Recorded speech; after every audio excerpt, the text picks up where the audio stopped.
Hi guys, welcome to July's crochet stitch of the month for our temperature blanket crochet along project. This month we are going to be doing the honeycomb stitch. I am so excited about this stitch because lately our blanket has been feeling a little bit flat. The honeycomb is going to give that punch of 3D depth and dimension. Oh, it's going to be awesome.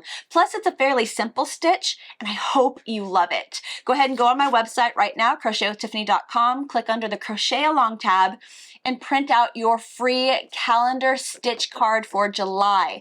Circle all the days that you're going to be accounting for, and then something extra you might want to write on your calendar.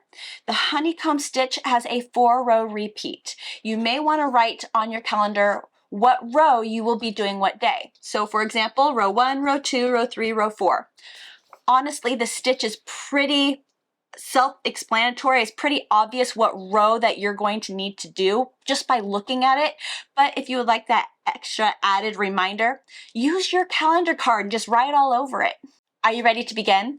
Let's get started with me showing you how to attach the honeycomb crochet stitch for July. Attaching the yarn like we have the entire project by just slip stitching into that first stitch space and then chaining 1. For row 1, all we're doing is making 1 single crochet stitch in every stitch space all the way across, just to establish the foundation for the bobble stitch that we're going to start with row 2. Go ahead and continue on, just working 1 single crochet stitch in each stitch space all the way across. Ending row 1, we want to make sure we have 192 stitches if working with the size 4 weight yarn, or 132 stitches if working with the size 5 weight yarn.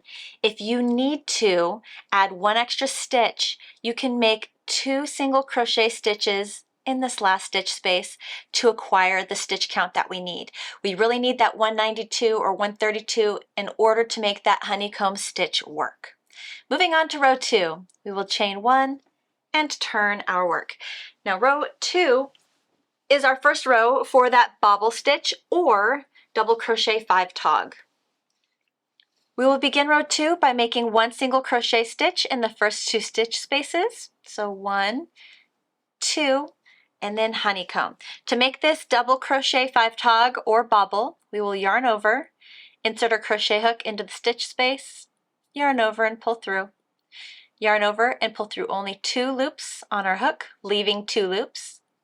Yarn over, insert a crochet hook into that same stitch space, yarn over, pull through, yarn over, pull through 2 loops. We now have 3 loops on our hook. Repeat until you have a total of 6 loops left over on your crochet hook. So there's 4 loops, yarn over, insert, yarn over, pull through 2, 5 loops, 1 more. Great, we have 6 loops on our crochet hook. Now we're going to yarn over and pull through all 6 loops. I will take my finger and push it forward to make that bobble pop right there. Oh, looks great. Next we're going to single crochet in the following 2 stitch spaces. So 1, 2, and then the repeat will be bobble stitch and then 1 single crochet in the next 2 stitches. 2, 3, 4, 5, 6 loops on our hook, yarn over, pull through, and then 1 single crochet and 1 single crochet. You got this. I'll meet you at the end of row 2 to show you what we do next. Ending row 2 with a bobble stitch or that double crochet 5 tog in the last stitch space.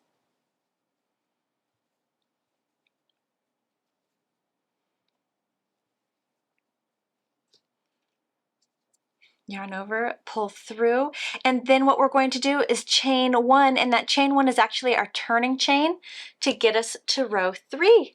So turn our work. We are now in row 3. Row 3 is an odd number row, so all we are doing is making 1 single crochet stitch in every stitch space all the way across. Be careful not to think that that chain 1 space was a space that we put a stitch in. we will actually make our first single crochet stitch on top of the bobble and then work 1 single crochet in each single crochet stitch. Single crochet on top of the bobble, 1 single crochet on top of each single crochet stitch. This row, it's a very good idea to count the number of stitches you have. That way you can double check to guarantee you are on track for the right stitch count. We want 192 stitches if you are working with a size 4 weight yarn, and we want 132 stitches if we are working with a size 5 weight yarn. 190, 191, 192, just finished row 3 and on to row 4. For row 4, we're going to chain 1 and turn our work. Now row 4 is an even number row, so we will be working those bobbles or double crochet 5 togs. Okay, to begin row 4, we want to offset these bobble stitches. So we will actually make our first bobble in the first stitch space. 1, 2, 3, 4, 5, there we go, 6 loops on our hook, and then followed by 1 single crochet stitch in the next 2 stitch spaces.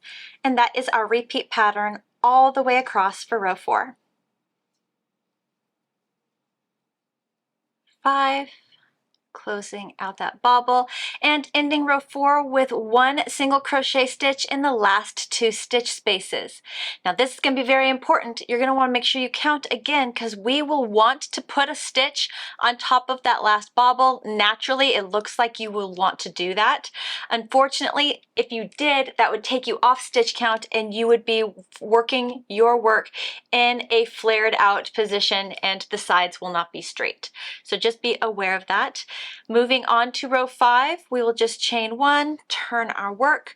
Row 5 is a row 1 repeat. We will just make 1 single crochet stitch in each stitch space all the way across. Go ahead and continue on, and I will meet you at the end of row 5 to show you how row 5 ends a little bit different. 190, 191, 192, and stop. You want to count your stitches because it will be very tempting to place a stitch here on top of this bobble, but if you do that, you'll add a stitch to the row, add a stitch to the count, and then all of a sudden this side of your blanket will start flaring out. We want to keep the sides of our blanket straight. Having those bobbles be there in that first stitch, it can be a bit deceiving. Looks really cool, but be mindful not to add a stitch there and add an extra stitch to your row. The next row will be row 6, which is just a row 2 repeat. Chain 1, turning our work, and continuing on with exactly the same instructions we did with row 2, starting with 1 single crochet in the first 2 stitch spaces, and then making our double crochet 5 tog or bobble. You got this.